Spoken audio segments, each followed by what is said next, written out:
بہت زمانہ پہلے ایک سرسبز، خوبصورت اور شاندار ریاست ہوا کرتی تھی جس کا نام سورن نگر تھا۔ یہ ریاست اپنے گھنے جنگلات، بہتی ہوئی نہروں اور خوبصورت پہاڑوں کی وجہ سے پورے علاقے میں مشہور تھی، لیکن اس ریاست کی سب سے بڑی شان و شوکت اس کی نیک دل اور رحم دل راجکماری سریادتی تھی۔ سریادتی بچپن سے ہی نرم دل، رحم دل اور دوسروں کا درد سمجھنے والی لڑکی تھی۔ اس کے والد راجا وریندر اس سے بے حد محبت کرتے تھے۔ سریادتی دوسروں کی مدد کرنا، جانوروں اور پرندوں کی دیکھ بھال کرنا اور قدرت سے جڑا رہنا پسند کرتی تھی۔ ایک دن جب وہ اپنے محل کے قریب بہنے والی جھیل کے کنارے بیٹھی تھی، اس نے دیکھا کہ کچھ مچھیرے جھیل سے بڑی تعداد میں مچھلیاں پکڑ رہے تھے، اتنی کہ جھیل میں رہنے والی مچھلیوں کی نسل آہستہ آہستہ ختم ہونے لگی تھی۔ اس نے یہ بھی دیکھا کہ کچھ لوگوں نے لالچ میں چھوٹی مچھلیاں بھی پکڑ لیں جنہیں زندہ رہنے کے لیے وقت چاہیے تھا۔ یہ منظر دیکھ کر سریادتی کے دل میں درد اٹھا۔ اس نے سوچا کہ اگر ایسا ہی چلتا رہا تو یہ خوبصورت جھیل ایک دن خالی ہو جائے گی اور اس میں رہنے والی مخلوق ہمیشہ کے لیے ختم ہو جائے گی۔ وہ چپ چاپ گھر واپس گئی، لیکن اس کے دل میں ایک فیصلہ جنم لے چکا تھا۔ اگلی صبح وہ اپنے گھوڑے پر سوار ہو کر جنگل کی طرف نکلی۔ راستے میں اسے ایک عمر رسیدہ بزرگ ملے جو مچھلیوں کے بارے میں بہت علم رکھتے تھے۔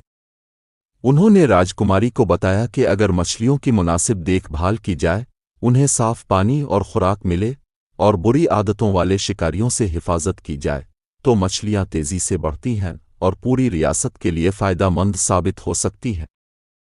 راجکماری نے ان کی بات توجہ سے سنی اور فیصلہ کیا کہ وہ اپنی ریاست میں مچھلی پالن یعنی فش فارمنگ شروع کرے گی۔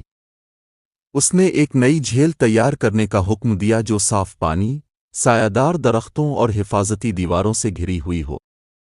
جب جھیل بن کر تیار ہوئی تو سریادتی نے اپنی جمع کی گئی بچی ہوئی مچھلیاں اپنے ہاتھوں سے نئی جھیل میں چھوڑے۔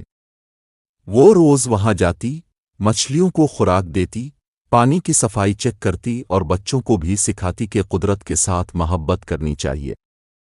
کچھ مہینوں میں جھیل میں مچھلیاں اتنی بڑھ گئیں کہ ریاست کے سب لوگوں کو فائدہ ہونے لگا۔ مچھلیاں بیچ کر عام لوگ روزگار کمانے لگے، غریب گھروں میں کھانا پہنچنے لگا، بچے خوشی سے تالیاں بجانے لگے، یہاں تک کہ مچھیرے بھی اب بے سوچے سمجھے شکار کی بجائے منظم طریقے سے مچھلی پالن میں حصہ لینے لگے۔ راجا وریندر نے جب اپنی بیٹی کی محنت کا نتیجہ دیکھا تو وہ بہت خوش ہوئے۔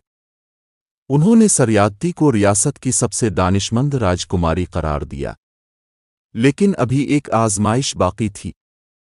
کچھ لالچی تاجر اس جھیل کے بارے میں سن کر آئے اور راجا سے کہنے لگے کہ ہمیں یہ مچھلیاں بیچنے دو، ہم تمہیں سونے کے صندوق دے دیں گے۔ سریادتی نے ان تاجروں کی بات سن کر جواب دیا کہ صرف سونا کمانے کے لیے قدرت کو نقصان نہیں پہنچایا جا سکتا۔ اگر یہ جھیل برباد ہو گئی تو ہماری آنے والی نسلیں کیا کریں گی؟ تاجروں کو یہ بات پسند نہ آئی۔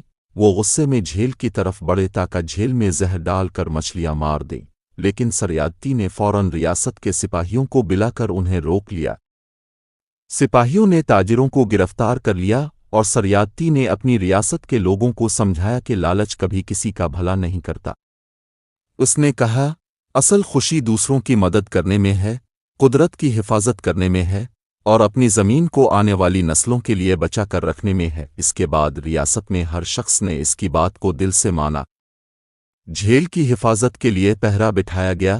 بچوں کے لیے قدرت سے محبت کے نام سے ایک نیا اسکول پروگرام بنایا گیا جس میں انہیں جانوروں اور ماحول کی حفاظت کی تعلیم دی جاتی تھی۔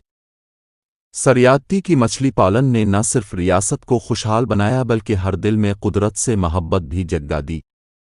راجا وریندر نے اپنی بیٹی کے اس عظیم کام کو دیکھ کر اسے ریاست کی منی یعنی ریاست کا قیمتی ہیرا کا خطاب دیا۔ آج بھی لوگ اس جھیل کو راجکماری جھیل کے نام سے یاد کرتے ہیں۔